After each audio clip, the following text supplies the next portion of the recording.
Buenas noches, muchísimas gracias por acompañarnos en la noche de hoy. Hoy contamos con una excelente y maravillosa invitada, la doctora Ana María Autrán, quien voy a leer su resumen curricular. La destacada doctora Ana María Autrán Gómez egresó como médico cirujano de la Universidad Veracruzana. Realizó la especialidad en urología en la Universidad La Sapienza en Roma, Italia, donde obtuvo el grado máximo. Posterior a ello, realizó la subespecialidad en laparoscopía y cirugía robótica por la Universidad de Innsbruck y Viena, Linz, Austria, y Hospital Paris Saint-Joseph en Francia, así como la subespecialidad en uro-oncología en la Universidad de Western Ontario, Canadá. Cuenta con el doctorado en física, un PhD en tecnología avanzada en cirugía por la Universidad de Roma, La Sapienza, en Roma, Italia. Fue asistente de urología y presidente de la unidad de investigación clínica del Hospital Universitario Fundación Jiménez Díaz en Madrid, España. Ha publicado alrededor de 78 artículos científicos de investigación básica y quirúrgica clínica enfocados en cáncer de próstata, riñón y vejiga, y ha participado como investigadora principal y coinvestigadora en más de 26 ensayos clínicos de próstata, riñón, cáncer de vejiga, dolor y cistitis intersticial. Forma parte de las siguientes sociedades urológicas. Presidente de la Oficina de Investigación de la Confederación Americana de Urología, Asociación Europea de Urología, Asociación Americana de Urología, Sociedad Mexicana de Urología. En la actualidad forma parte del Instituto de Urología de Madrid, España. Entre sus principales áreas de investigación destacan desarrollo clínico y quirúrgico para el cáncer de riñón, pene y testículo. Para nosotros es un verdadero honor y un gusto contar con la doctora Ana María. Doctora, adelante. Muchas gracias y bueno, buenas madrugadas porque la doctora se encuentra ahorita Hola, del otro buenas lado del noches a sí. todos. Gracias por, Antes por, que por el nada, pues sacrificio. muchísimas gracias por la magnífica presentación. Quiero agradecer la invitación a este panel, a Crayo, por la consideración en tenerme en cuenta para este tema, ¿sí? Agradecer a todos los que están ahí escuchando también. Vamos a tratar de focalizarnos mucho en lo que es la tecnología aplicada a la broncología, perspectivas y realidades. En ocasiones nosotros nos preguntamos si es realmente factible la implementación de la tecnología en América Latina, ¿no? A veces esa es la pregunta, ¿no? Cuando nosotros vemos la realidad en la que vivimos actualmente, estas son estadísticas, por ejemplo, del 2018, en donde nos decían que aproximadamente el 70% de los pacientes fallecen con cáncer de próstata, ¿sí? Estamos hablando que el principal causa de muerte por cáncer en México es próstata en hombres y cáncer de mama en las mujeres, ¿no? Esto era en el 2018. Si nosotros vamos ahora a la realidad, ¿qué sucede actualmente en América Latina? Es realmente, nos damos cuenta que ha incrementado en una forma exponencial, en donde el cáncer de próstata representa ya casi el 14.6% de incidencia de cáncer y en donde, por ejemplo, mama el 14.3%. Siguen siendo ambos las dos causas de muerte principalmente en la población latinoamericana, ¿sí? Entonces, desafortunadamente, casi el 70% de los pacientes que llegan en América Latina con cáncer de próstata son pacientes ya en edad avanzada, con estadios avanzados, perdón, en el cual ya las maniobras para poder llevar a cabo un tratamiento adecuado es completamente difícil. Entonces nos encontramos ante un ecosistema de salud complejo en América Latina, ¿sí? Es diverso, con una demanda asistencial y recursos limitados. ¿Por qué? Porque son sistemas que no son sistemas de salud universal, son sistemas de salud que son sistemas de salud fragmentados, en donde existen muchos factores. Obviamente, tenemos muchos hándicaps en América Latina. Uno de ellos es la accesibilidad a los datos epidemiológicos. Realmente no contamos con un banco oncológico, un banco de datos oncológico LATAM que nos permita realmente focalizar los tratamientos, direccionar los tratamientos de los pacientes. Debido, obviamente, hay muchos problemas en la equidad de las reformas sanitarias, la accesibilidad actualmente a tratamientos, sobre todo después de este gran problema que ha sido el COVID, ¿no? Entonces, desafortunadamente, el paciente oncológico siempre es el más afectado, ¿no? No podemos dar más opción por muchos factores. Entonces, si nosotros sabemos que el paciente tiene conocimiento de su enfermedad, por eso es muy importante, yo siempre cuando hablo de oncología de paciente, digo que tanto el paciente como la investigación son factores activos, ¿sí? La oncología es activa y el paciente tiene que ser activo también, porque si el paciente conoce la enfermedad, podemos optimizar la atención sanitaria, el paciente puede apegarse al tratamiento, se pueden reducir los costos sanitarios, definitivamente modificar la forma de asistencia sanitaria, ¿sí? Aumentar la investigación, aumentar los registros nacionales e implementar la nueva tecnología aplicada a los pacientes. Es todo un complejo. Yo cuando me formé en Canadá, trabajé en un programa muy bonito que se llama SPORT, dentro de la institución donde yo estaba este programa. SPORT permitía y ponía siempre en primera línea al paciente como agente activo. Y gracias a ello, el paciente tenía muchísimos beneficios. ¿Por qué? Porque obviamente al conocer su enfermedad, la ansiedad disminuía, sabía, por ejemplo, los síntomas que podía presentarse después de una quimioterapia y eso permitía al sistema sanitario canadiense reducir en forma significativa los costos. Entonces estamos hablando de que tenemos que ver todo un conjunto, una serie de factores, ¿no? Tenemos que ir más allá. La salud debe ir más allá de las paredes del centro sanitario, ¿sí? Debe de ser implicada las sociedades, los profesionales y debe ser multidisciplinaria la atención al paciente oncológico. ¿Existen barreras del conocimiento? Sí. ¿Que tenemos que brincarlas? Sí. ¿Existe percepción de riesgos? Sí. Pero tenemos que adoptar nuevas tecnologías. Para eso es un camino que recorrer. Obviamente a los cirujanos nos entra probablemente ansiedad, resistencia, cómo va a ser la nueva tecnología, pero obviamente tenemos que alinearlos hacia la nueva generación tecnológica y ponerlos en acción para el beneficio del paciente siempre. La implementación tecnológica no es sencilla. ¿Por qué? Porque implica una formación, implica un entrenamiento, implica una inversión por parte de los sistemas de salud, por parte de los sistemas sanitarios. Como dije, en América Latina tenemos la gran fortuna de ser heterogénea, con formación heterogénea, tanto a nivel educacional como a nivel quirúrgico, a nivel académico, a nivel quirúrgico. Requerimos de protocolos estandarizados, requerimos de volumen. Entonces es completamente una serie, un proceso que tenemos que llevar para poder aplicar la nueva tecnología, en este caso, a la uro-oncología. Por eso la pregunta ¿es viable la implementación en todos los países latinoamericanos? Hay que ver estos factores. Primero, organización del servicio y hospitales.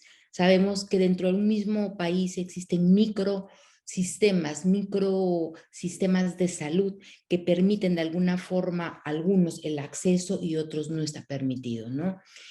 Se requiere también de la ambición profesional o del interés profesional, el involucrar la nueva tecnología. Se requiere de una infraestructura, como ya dije, de una formación, de un entrenamiento. Se requieren de políticas de salud que nos permitan de alguna forma la introducción de la nueva tecnología. ¿Sí? Yo, por ejemplo, en Canadá, nosotros, todas las cirugías robóticas no eran pagadas por el Estado, por lo cual era reembolsable un porcentaje por parte del paciente, por lo cual el número de cirugías robóticas es muchísimo menor y el número de aparatos de Da Vinci en Canadá es completamente menor comparado con otros países. Entonces, son muchos los factores que tenemos que ver, pero sí son viables.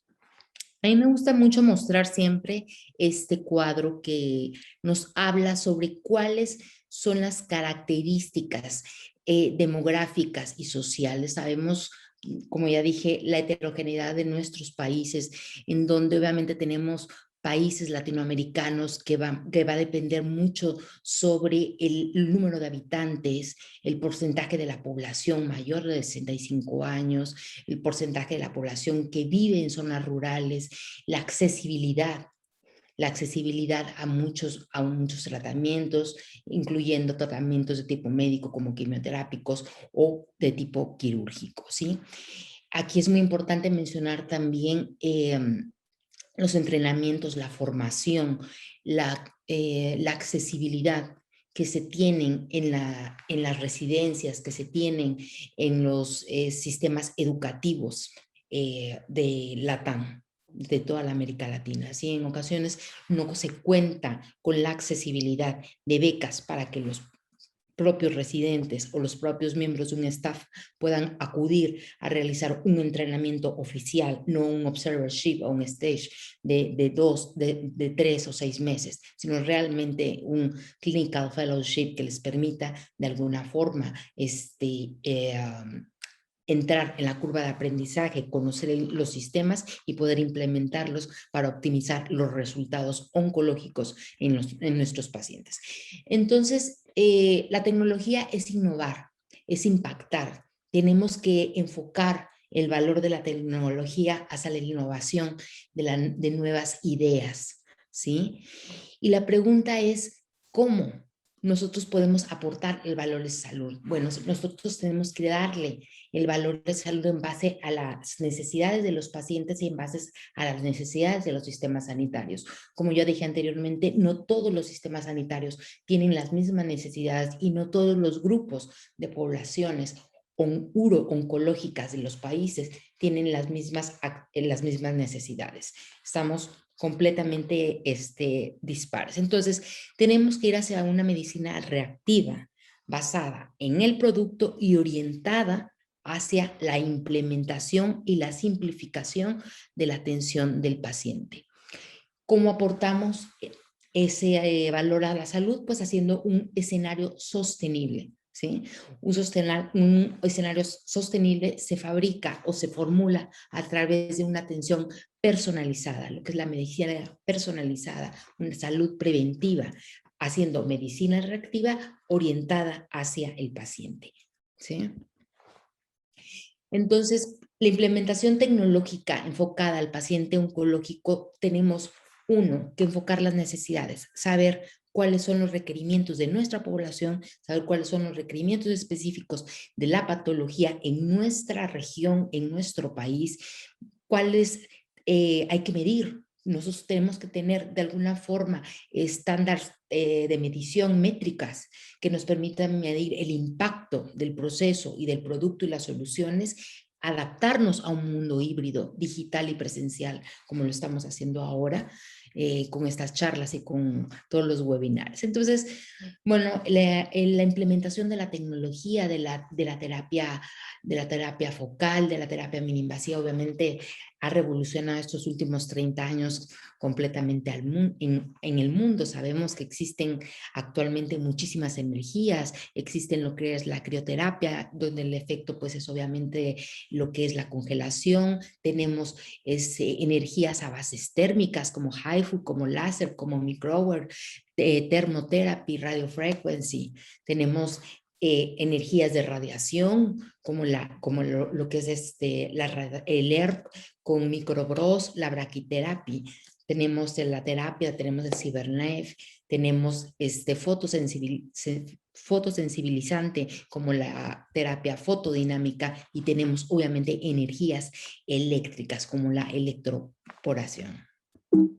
Entonces, tenemos todo un menú a la carta que podemos utilizar, que podemos implementar en nuestros pacientes y que de alguna forma se está haciendo y se está haciendo ya en América Latina, estamos creciendo, estamos ya entrando ya desde hace algunos años a esta nueva tecnología o esta nueva carta de tratamientos. Desde las biopsias fusión con navegación para los diagnósticos, ¿sí?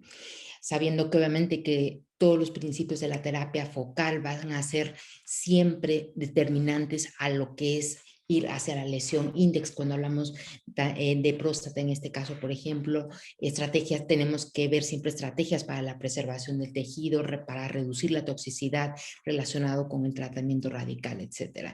Sabemos que cualquier implementación de nueva tecnología requiere una curva de aprendizaje, requiere de un número de complicaciones que van a irse reduciendo conforme se van optimizando tanto el conocimiento de la tecnología como la implementación de nuevo software y de nuevas generaciones, ¿no?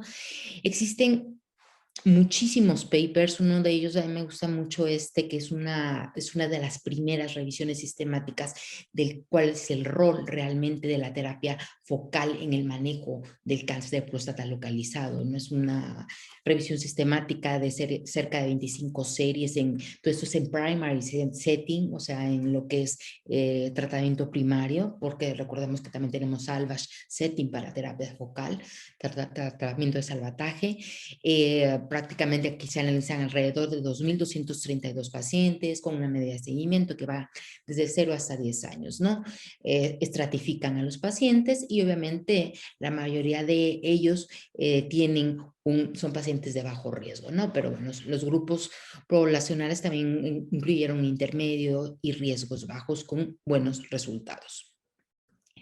Hablemos de la crioablación. La crioablación, los aparatos de crioablación de primera generación nacen en 1964, ¿sí?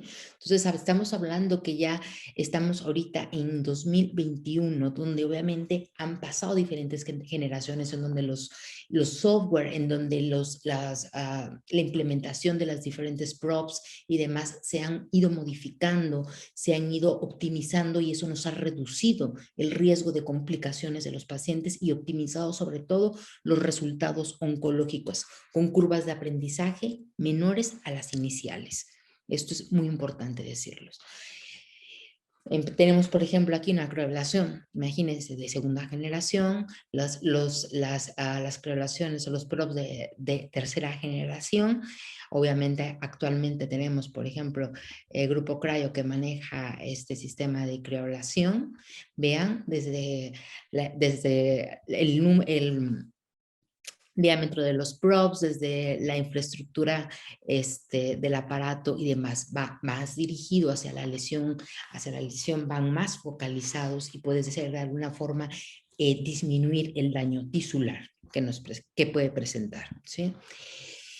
Cuando hablamos de terapia renal en cryo, hay muchísimos papers también sobre todo aquellos que hablan sobre el tratamiento de la crioablación en small renal mass, en masas renales pequeñas. Es muy importante cuando hablamos de terapia focal tanto en próstata como en riñón, saber que el primer concepto es una adecuada selección del paciente. Es lo primero para reducir las complicaciones. No todos son candidatos, no todos podemos meternos a una terapia focal. Tenemos que elegir adecuadamente al paciente.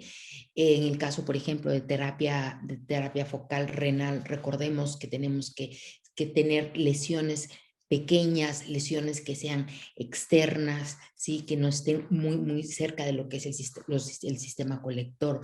Recordemos que podemos hacerlo por vía laparoscópica, podemos hacerlo por vía percutánea también. Eso va a depender, obviamente tiene sus ventajas. Probablemente cuando hacemos crioablación por vía laparoscópica tenemos mayor control del sangrado. Tiene sus ventajas y sus desventajas, ambas técnicas, ¿no? Cuando hablamos, por ejemplo, en crio, esto es cryo de rescate en próstata. Por ejemplo, cuando hablamos de próstata en cryo de rescate, yo me formé en la Universidad de Western, donde es uno de los centros de mayor número de casos que han presentado sobre rescate. Se escribió mucho sobre terapia de rescate.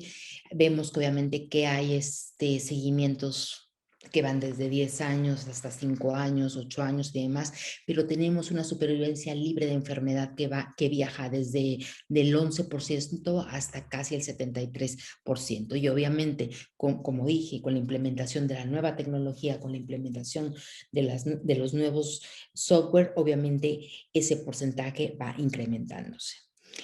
En terapia de rescate, obviamente tenemos límites a la interpretación de los resultados cuando hablamos de lo que es la definición de falla, ¿no? Muchos grupos utilizan la definición de Astro Definition, Phoenix Definition, etcétera, etcétera. Entonces tenemos que interpretar esto, ¿no? Entonces siempre al leer un paper tenemos que tomar en consideración los diferentes conceptos de falla, números de pacientes, etcétera, grupos de riesgos que se han introducido para realizar el tratamiento, ¿no? Cuando hablamos también, esto es, por ejemplo, un consenso, es uno que se realizó en 2015, en donde nos dicen que estos son los principales puntos. La elección del paciente, un adecuado planning, ¿sí? Ver los resultados y el desarrollo de focal therapy trials, que obviamente hay muchísimos ongoing para mejorar lo que es y optimizar los resultados oncológicos. Bueno, en este consenso de los grandes expertos, de los grandes grupos que trabajan en las diferentes energías, obviamente sabemos que lo que es crioterapia fueron de las primeras, la primera energía que fue desarrollada. También hablamos de las nuevas, como la electroporación irreversible. Por ejemplo, aquí el grupo Cryo pues trabaja con el sistema NanoKnife, que es electroporación irreversible, ¿sí? Principalmente para lo que es próstata y riñón en nuestro caso. Bueno, la compañía de Cryo trabaja con CryoCare Variant en México. Están distribuidos, si bien entiendo, en todo Latinoamérica, en diferentes países de Latinoamérica se ha expandido. Por ejemplo, el uso de biopsia fusión, utilizan Artemis como software. Sabemos que hemos evolucionado en los softwares, en las plataformas. Artemis es una de las plataformas más estables, está en Panamá, en Colombia, en México, electroporación irreversible, el NanoKnife en México, en Brasil, en Panamá, en Colombia. Entonces, obviamente, tienen un gran panel ¿cómo se llama?, de energías para escoger. Esta es una data que me fue proporcionada por el grupo Cryo, que en el 2018, en donde se analizó qué tipo de tratamiento recibían los pacientes que eran diagnosticados con un cáncer de próstata. Prácticamente se ve que el 80% de ellos recibía cirugía, ¿sí?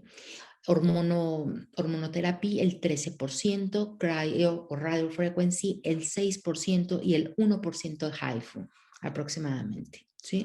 Cuando vamos a analizar los resultados del tratamiento de riñón en ese periodo, se ve que cerca del 48% eran sometidos a cirugía, de los cuales el 29% era robótica o laparoscópica, la radioterapia en el 19%, radiofrequencia and cryotherapy en el 4% aproximadamente. ¿Sí?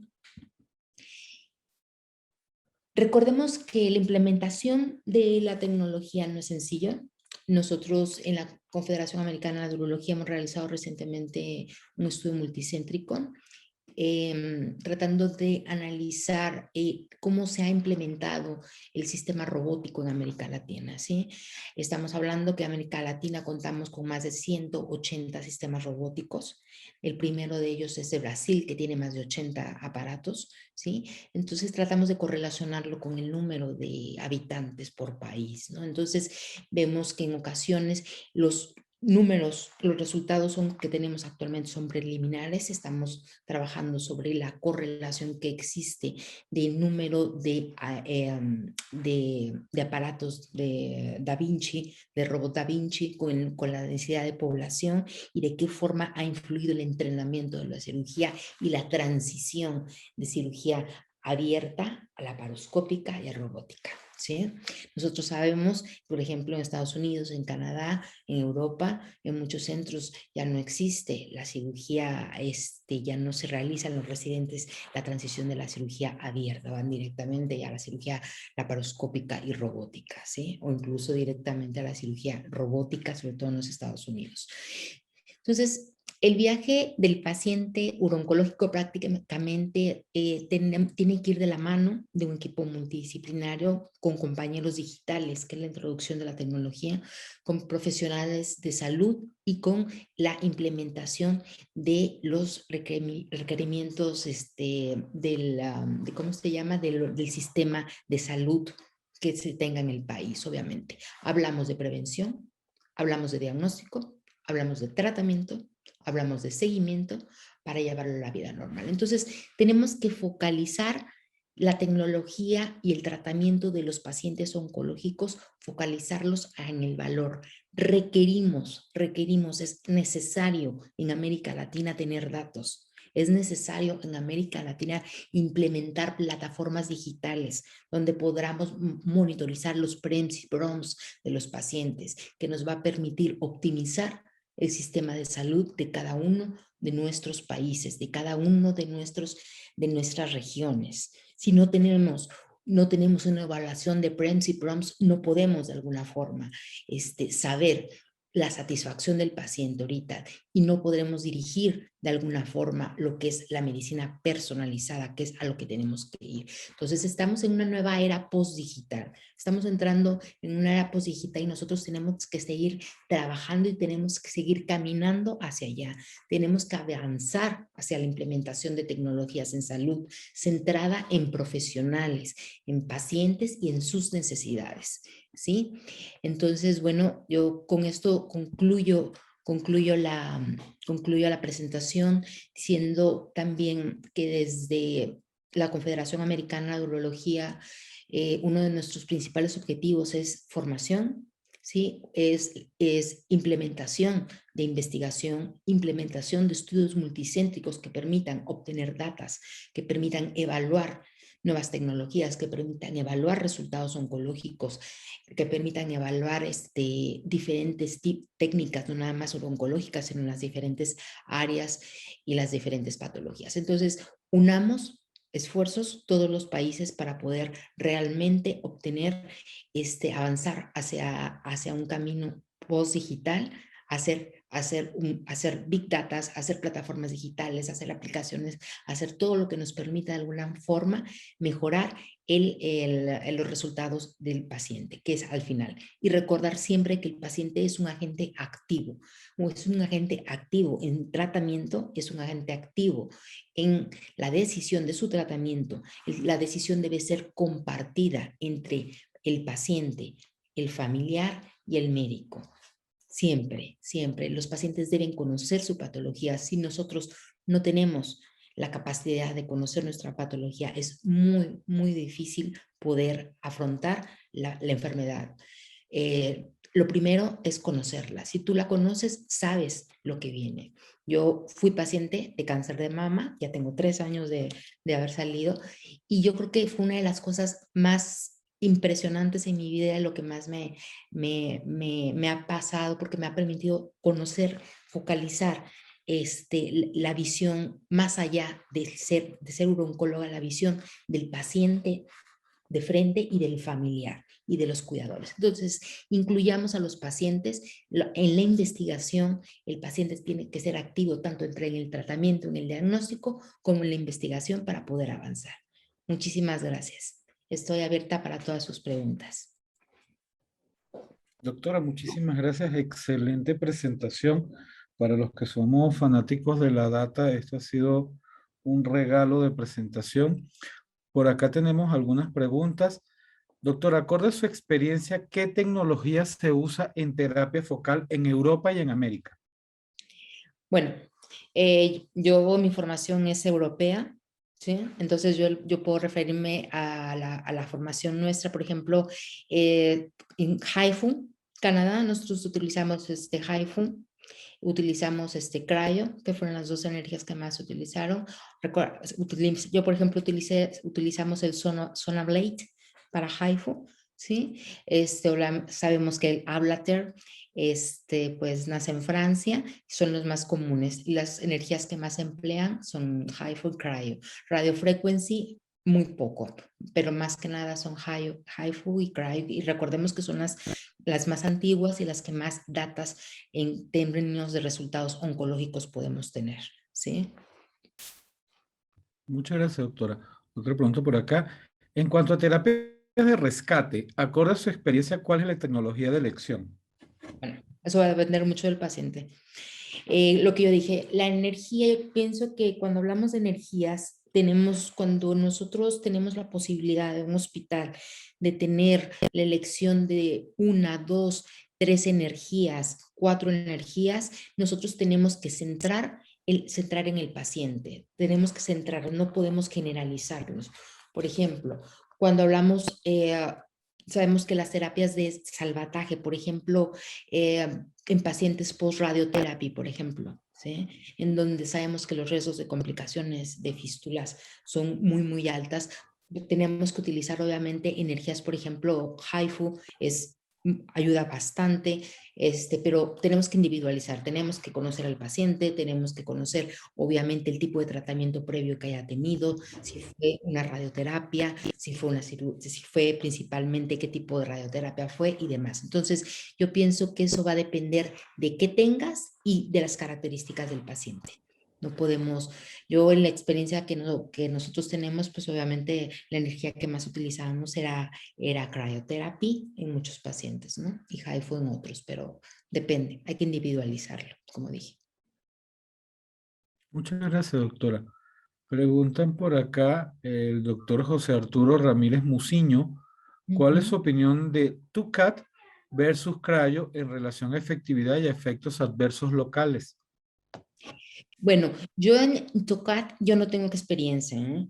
No tengo experiencia en TOCAT. En cryo, sabemos que obviamente actualmente en términos de eficacia y complicaciones, complicaciones el porcentaje es muchísimo, muchísimo menor, obviamente. ¿Por qué? Porque la tecnología está muchísimo más desarrollada.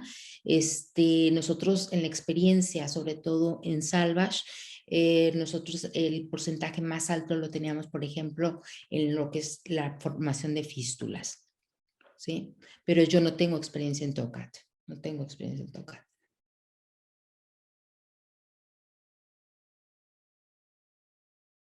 Muchas gracias, doctora. Por acá tenemos otra pregunta. Sí, Existía un database llamado Call Registry para sí, pacientes tratados con tecnología Cryo. Esta sí. base de datos, ¿sabrá usted si se sigue alimentando actualmente?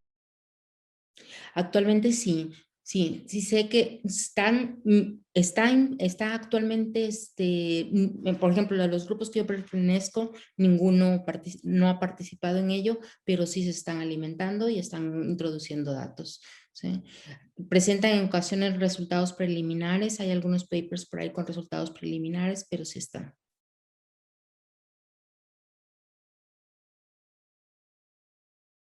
Doctora, muchísimas gracias por acompañarnos en este webinar.